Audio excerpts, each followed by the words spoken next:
My name is Dr. Beyer. I'm one of the pediatric residents at Children's Mercy, and I would like to briefly discuss alarm fatigue and my project titled Encouraging Safe Discontinuation of Continuous Pulse Oximetry Prior to Hospital Discharge. So as you know, alarm fatigue has gained increasing notoriety over the past decade and even made national news in 2010 when the Boston Globe published an article titled Alarm Fatigue Linked to Patient's Death. This article described a 60-year-old individual who suffered a head injury from a fallen tree branch and was subsequently admitted to the ICU. One morning, over the course of several hours, he experienced a rapidly increasing heart rate and falling oxygen saturations. Finally, a bedside clinician responded after a critical alarm indicated that the patient had stopped breathing. An investigation was undertaken and found that 10 nurses on duty could not recall hearing the alarms at the central nursing station or the scrolling alarm messages on 3 hallway signs. Sadly, despite resuscitation efforts, this man sustained irreversible injuries and was removed from life support several days later. This event was published in the Sentinel Event Alert by the Joint Commission in 2013, wherein they noted nearly 980 alarm-related incidents from 2009 to 2012.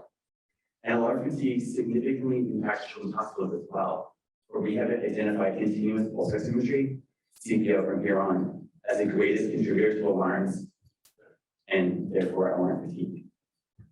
This is further evidenced by our admission rates, in which 50% of children admitted to med-surg units are placed on continuous pulse oximetry or CPO, and 90% of pulse oximetry alarms are non-actionable, meaning that they are either invalid and don't actually reflect a physiologic state, such as like a happy bronchiolitic, or they're nuisance, and although they reflect a physiologic state, it is non-actionable or doesn't require clinical intervention, such as someone briefly deciding to 89, 88%, and then resolves with still to be observed by an alarm.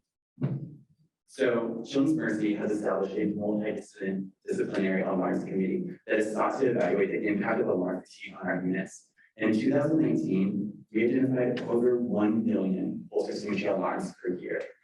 That's 30 pulse oximetry alarms per patient day, or about 1 alarm every 10 or so minutes for a bedside nurse with 4 patients. And again, that is just pulse oximetry alarm.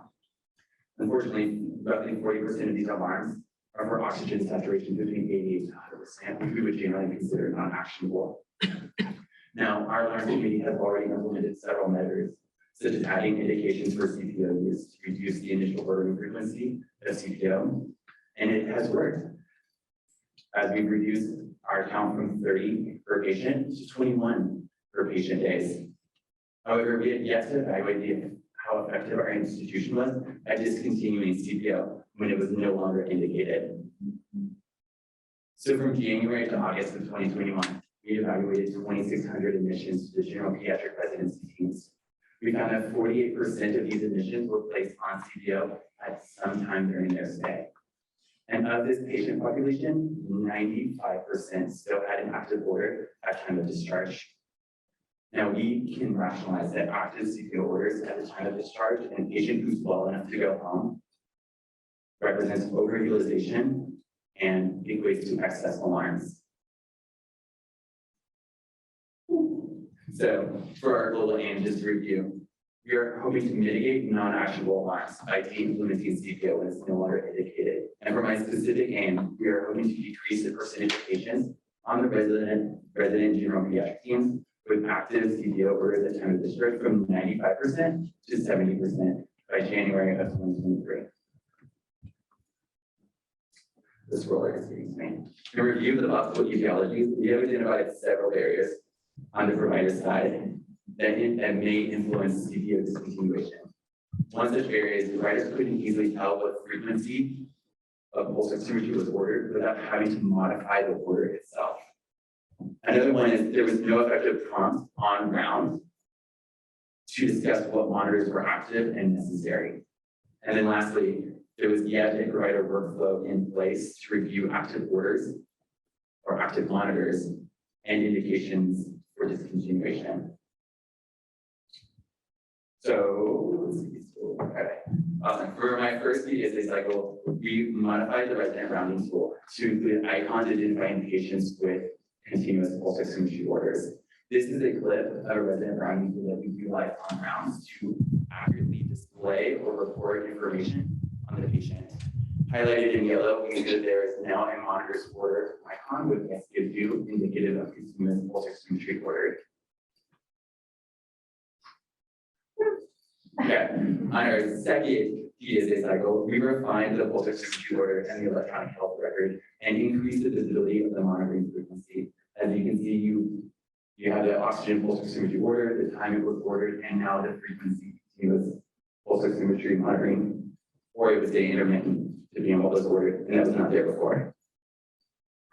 So following these two PSA cycles, I have the results, which is a P chart illustrating the outcome measure, the percentage of patients with CPO still after the time of discharge. As we can see, we have a control chart with our upper and lower control measures, our individual data points, and our median of 96%. And following the first two PSA cycles, there was no special cause variation despite these low reliability interventions, which has prompted us to get a third PSA cycle that I will discuss shortly. Okay. So, in review of our balancing measures, we hope to evaluate the association of CPO usage and co-pollutants or high duty transfers, specifically we track such incidents that occurred without a CPO order in place. So, as you can see, we have the percentage of patients that had a CPO order in place prior to the co-blue or high duty transfer. And to the right, we have our p-values, which did not show any statistical significance or harm from our intervention. Okay, so in review of our limitations, some studies have not, in review of our limitations, we know that some studies have not found association between decreased CPO use and the reduced lung count or means of stay. We also know that what is ordered is not necessarily what is reflected at bedside. Unfortunately, with the COVID-19 pandemic, we know that there was widely varying instances and a lot of provider uncertainty on how do we treat these COVID patients and specifically how do we monitor them. As I only evaluated the pediatric residency teams, we know that there was a monthly turnover of residents with variable time between general pediatric months, which can influence our efficacy and legal loss. The data was not stratified by race, ethnicity, language, or social determinants of health, which we know can consciously or unconsciously impact our performance and outcome measures. And then lastly, the balanced measures had quite wide confidence intervals due to the low frequency of events. Okay. Yeah, so in conclusion, improving disability of the pulse oximetry order frequency was not associated with earlier discontinuation of CPO. And as this was a low reliability intervention, it had those previous studies which have demonstrated that low reliability interventions are not sufficient to change provider behaviors. And lastly, balancing measures did not change from baseline to intervention periods. In future direction, we hope to initiate PSA cycle 3, which will utilize the REHR program to automatically identify and flag patients that may qualify for CPO discontinuation. This is illustrated by a red alert that is not interrupted on the top right of the patient's shading chart. If the provider chooses, they can expand this alert and it will notify that there are either discrepancies between what is happening at the bedside and what is ordered, or it may alert them that the patient may qualify for CPO discontinuation if they've been on room air for X amount of hours and hypoxemia was the indication.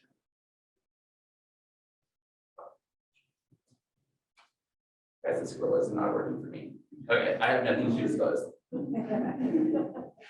In acknowledgements, I would like to acknowledge Isaac Jonas in the Office of Clinical Decision Support who provided me with that data. I would also like to acknowledge the Advanced Quality and Improvement Track, part of the Beyer Institute, and the Pediatric Residency of Children's Mercy for their continued support. And then lastly, Dr. Allen and Dr. Walton, who provided oversight for our MAX committee.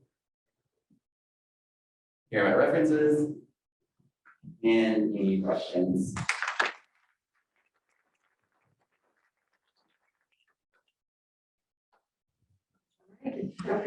When the order popped up that patients were on continuous, was there any mechanism that it had to be reordered? or did it just pop up as a notification tool? Can you repeat that one more time? I'm sorry. Yeah, let me take this off. When the order popped to notify that the patient was on continuous oxygen, was there a need for renewal of that order, or was the purpose of it to just inform that patient was on that? On the PSA cycle 3 for future directions? Yeah, It was just to notify that, one, that patients were on. So the alert is designed to recognize patients that have discrepancies between what is occurring at bedside and what's ordered. And then two, it can alert providers that the patient may qualify for CPO discontinuation. was there any active process to renew it? In other words, the thought process, does the patient still need it? Yeah, so I think that is the executive arm of that, and eventually this will be recognizing patients that might not need that order. Because what we found, at least on the adult side, many orders were made, and unless there was an active decision to discontinue that order that was started, it just never happened. So there either had to be a time stop on the order or an active renewal to actually make change within the hospital. Okay. Does that make sense? Yeah, so you're saying that at baseline, perhaps why we still had 95% of patients with active orders is because there was no indication to discontinue it. Right. Gotcha. So I recognize that there isn't a stop time on our orders, nor is there any alert that currently flags providers to discontinue CPL. That might be a process that you could include in the future. Yeah, so on the third PDSA cycle, that non-interrupted alert that'll pop up on the right side of the patient's chart can flag providers if the patient qualifies for CPO discontinuation. I think to build on that, the point is so there's this concept of loss aversion. It feels like you're taking something away, even though it's unuseful and it's like beeping and driving everybody nuts. Like it's really hard to stop something. Mhm. So you want to replace it with something better. And so either having them like reorder it, or like my colleague Vinny Aurora, when she tried to get people to let people sleep at night, instead of, she tried to say like, don't order vitals at night, don't order these things, and got nowhere. And then they created a sleep order bundle, like order set, and said, actually do this because it's better. And so for patients who qualify, order the sleep set, and the sleep set like replaced the other orders. But it's a really tough, it's a tough one. And I just made a comment and not a question. Sorry. No, that's really good. That's really good consideration. Do you have a question, sorry? I have a question from the virtual audience. So the question from the virtual audience is, how involved are the RTs in decision making around this? They're very involved. Oftentimes they help lead it, depending on the indication for pulse ox and the diagnosis that is currently involved. They are also involved in the community. We have one of their directors involved in the committee. Okay, we'll go Dean Jackson and Dr. Carver. One of the ways we reduce bodies is the experience to have during round a consistent question every single day that doesn't take still need public evidence. And I wonder if on rounds, if that question is asked every single day for somebody on. So ideally, the answer would be yes. In reality, the answer is no. So we've tried to implement in the past quality improvement measures to ask standardized questions of each patient to make sure that we need IV access, we need continuous monitors, X, Y, Z, and it has not taken hold and it's not routine. But it is still in process and hopefully will take hold soon. Very good. Thank you. Okay. So 95%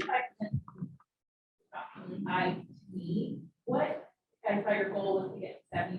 Is there some, obviously there's variation, but it's some indication of like, you know, out of however 100 kids hospitalized, you know, 60 or in respiratory disease, obviously there's other indications for continuous for CPO, but it sounds like probably the CPO doesn't need to be started on some number. I think it should be much higher than 5%. So do you have an idea of what, like, what is the average number of, a percentage of patients that like really should ever be started on it? Because I agree, it's hard to stop it, but is there a way to just stop it from the beginning? So that's hard to say. I don't have that number, Yeah. frankly. I don't know what percentage of kids are admitted that are placed on CPO and probably shouldn't have been placed on CPO. That's a good question. It reminds me a lot of the Claeys work, the Claeys toolkit, that have come out, which is just don't put it in at all. And, moving it from that initial order set. And then one last question, Dr. Edward. Great question. I forget what percent of patients you said that have, if the pulse ox drops to 80% or higher, then it's not actionable. Can you reset the alarm so they only go off when they drop to 87% or lower, or 85, whatever you think is that actionable percent pulse ox? Yes, so we've done that already in part of our improvement process that was kind of undertaken by my predecessors. Originally, the alarms would go off when the patient got over 90%, and we reset the alarms so they shouldn't go off once they got below 80% or so. The idea though is, what is safe? And it's still questionable on like what is safe and how long is safe. And a lot of that research is based on the theoretical oxygen association curve. Thank you very much. Thank you.